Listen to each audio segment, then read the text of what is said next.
You've got great systems. You've worked hard to organize Sunday. Your planning is finally paying off. Things are running smoothly. But here is the problem. Every question still comes to you. Every approval still needs you. And every time you're gone, things fall apart. It feels like if I step back, it'll break. But the truth is, if you don't step back, it will never grow. Welcome to Church Made Simple, where churches thrive when everyone knows what to do and why it matters. We replace confusion with confidence so your team can serve with clarity, ownership, and purpose.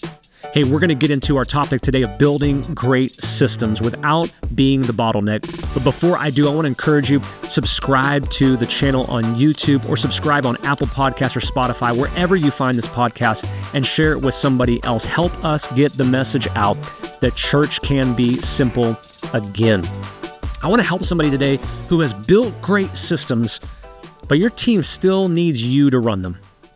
If that's you, then you're not actually leading a church. You're running a spiritual startup. At first, you're the system. That's how it always starts.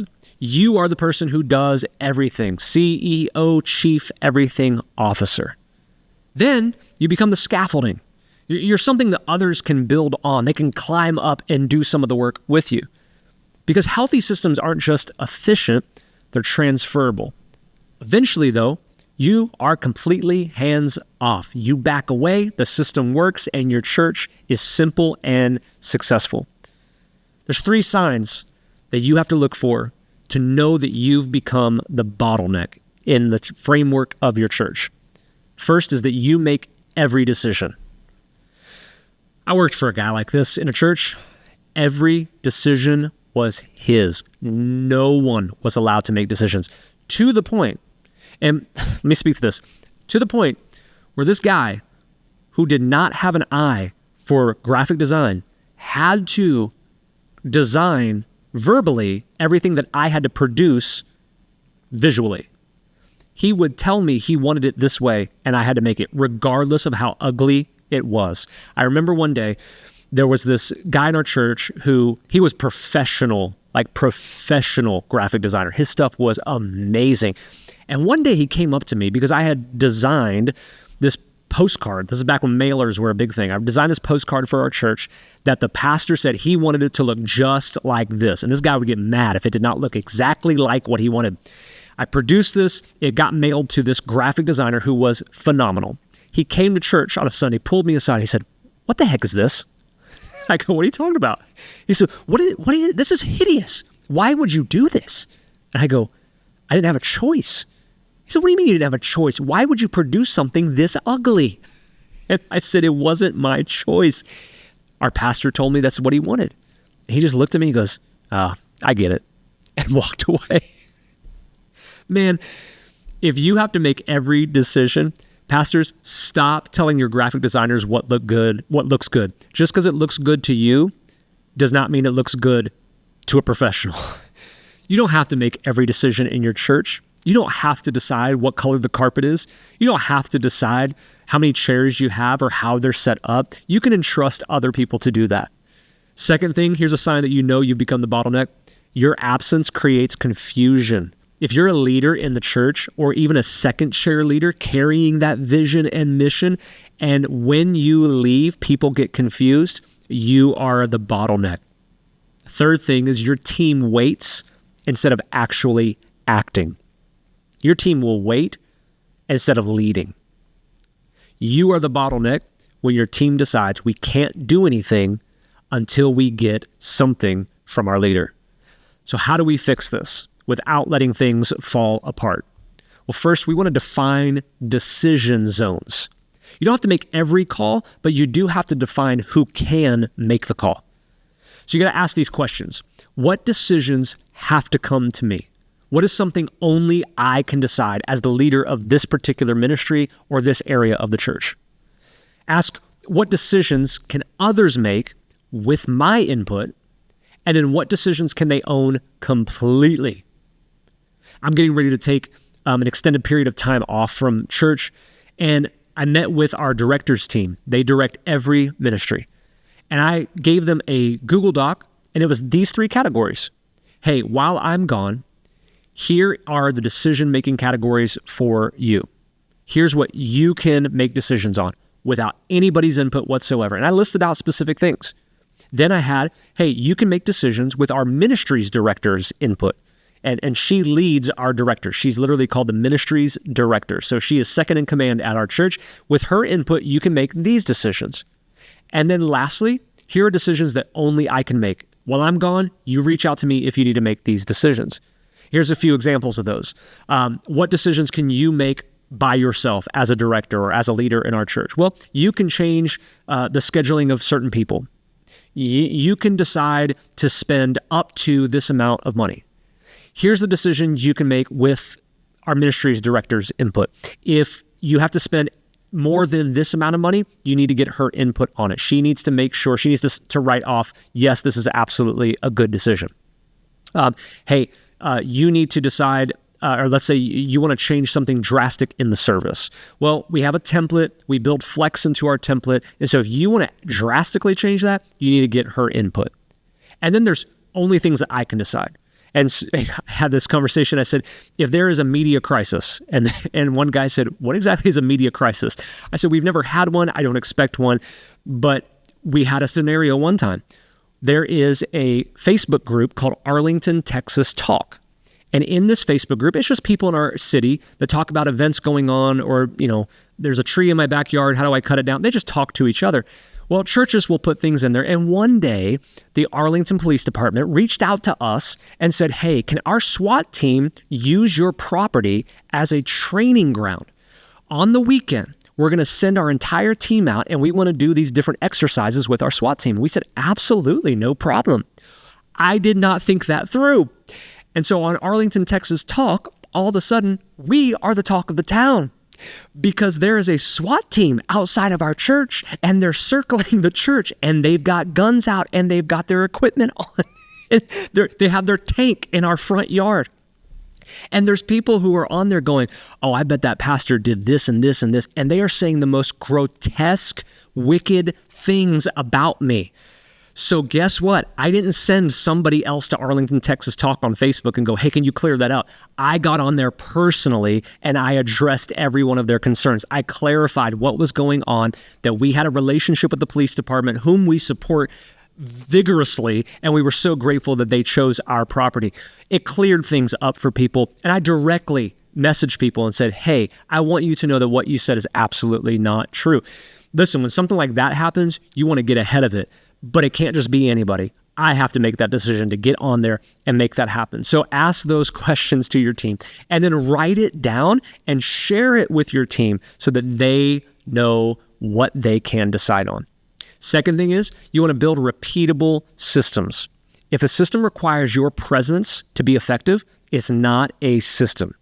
So you want to build tools that will outlive you. I started telling this to people. If you had to leave our church this week, would you leave a mess behind, or would you leave a healthy system behind? If you died tomorrow, would you leave a mess behind, or would you leave a healthy system behind for somebody else? So you got to build tools into your area of ministry, build checklists in, create templates, create standard operating procedures for things, create video walkthroughs. There's software online that you can actually record your screen. And once you record it, you never have to explain it again because you can just upload those videos to a Google Drive and give access to all of your team members. When people can answer their own questions, you begin to multiply capacity on your team. Third thing is you want to train for judgment, not just tasks. So you're not cloning yourself, you're equipping leaders to think. God made one of you and he doesn't want more of you. You want to equip leaders to think for themselves. So we don't just teach the what, we always want to teach the why. Why do we welcome people a certain way? This is a good question. I remember hearing somebody, they challenged us. They said, when you meet a first-time guest and you know they're a first-time guest, how do you greet them and what questions do you ask? Well, in the past, we always said, hey, welcome to Revive. Hey, I haven't seen you before. Is this your first time? And that's what we always did. We were comfortable with that. But as we begin to grow, I started to realize pretty quickly that I don't recognize every person in our church, and some people actually show up once a month, or twice a month, which means I definitely don't see them consistently, but they're giving, they're serving, they're in a connect group, they're a part of the life of our church, just not every single Sunday like I am. And I learned this from somebody. They said, when you greet somebody who you think is a first-time guest, always ask this question. Hey, how long have you been a part of Revive? Just did that a few weeks ago. And there was this couple, I swear it was their first time. I know it was. I was like, I would have recognized y'all. They visually, I was like, I would recognize y'all. I know I would recognize. Nope. I said, hey, how long have y'all been a part of Revive? They said, this is probably our third or fourth month. I said, you're kidding. I didn't say you're kidding, but in my mind, I said, you're kidding. I said, oh, that's great. I'm so glad that you're a part. And they had been. I went back, asked a couple people. Yep, they'd been here for 3 or 4 months. They just showed up once or twice a month. So why do we welcome people a certain way? Well, because we don't want them to feel isolated. We don't want them to feel like we didn't see them. And when you ask the question, is this your first time? If it's a yes, you're gold. If it's a, I've been here for 3 or 4 months, that tells them you don't see me and I don't matter. Man, why does our service flow this way? Why does it matter at all? Why don't we just let the Holy Spirit wreck us?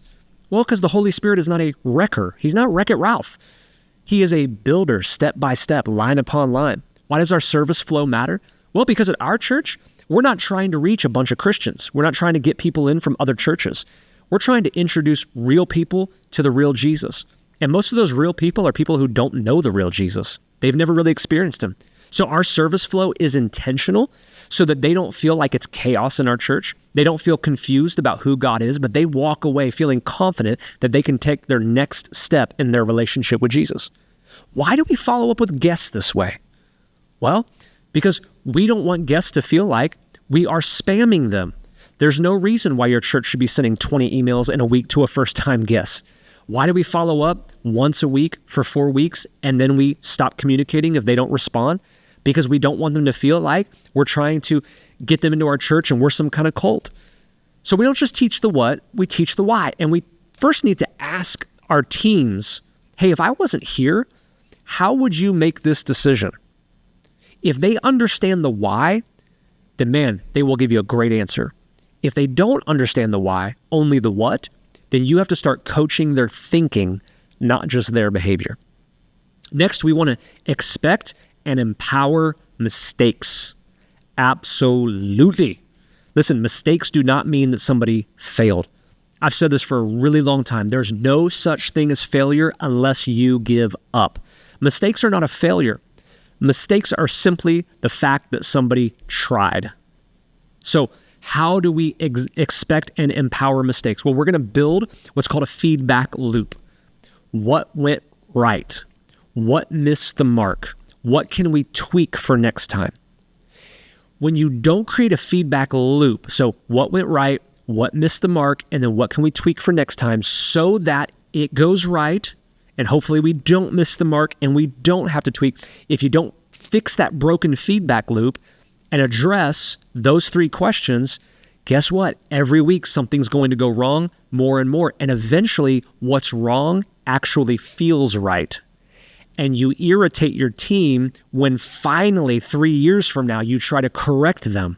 So when a team member messes up, say, hey, I am proud of you for owning this. Thank you for trying. Let's figure out what's next. Let's figure out what's going to make this better. What do you think? When you handle mistakes well, you create loyalty and you create a learning capacity for your team. Next, we're going to give away the mic before we give away the mission. Listen, you don't have to give somebody your platform right away, but start by giving them responsibility. Then give them visibility, and finally give them authority. So build in stages. First, assist them. You're going to be hands in. You're going to show them what it looks like to do the thing that you're asking. Then you're going to be hands on. You're going to shadow them. You're going to let them try it, but you're still going to kind of guide and correct as they're doing it until they get it. Then when they're probably about, 80% capacity and they're doing it well, maybe even 70%, you're going to be hands off and you're going to let them own it. You're going to let them lead it and you're going to help them create a feedback loop like we talked about. After that though, once they get it to probably about 90%, you're going to let them train others. You're going to encourage them and lead them to multiply their own role. And so we don't just ask, hey, can they do the job? We need to ask, can they multiply into other team members? Because this is the real test of healthy empowerment. Now, if you're still the bottleneck, let's be honest. You've tried all these things and it's not working, or you think you've tried all these things. Let's talk about why you may still be the bottleneck. Here's the first question you need to answer, and maybe you can't answer this because you're not self-aware. Are you a control freak? My DNA says I am. I picked that up from my mom. She was a control freak. I'm a control freak. Do you have to control everything? Because if you do, this episode will not help you whatsoever. Do you tend to hold too tightly because you're afraid that someone's going to judge you if something goes wrong? Do you get embarrassed easily? And so you demand perfection, but perfection is only what you can do? Are you afraid that everybody else is going to mess it up? Or here's one for you. Are you addicted to being needed? If you can answer yes to any of those questions honestly, or if you can ask somebody else and they say, yeah, I love you, but that's you, you're not a leader. You're a control freak, and that's going to kill your capacity. You have to replace your ego with a desire to equip and multiply people in your church.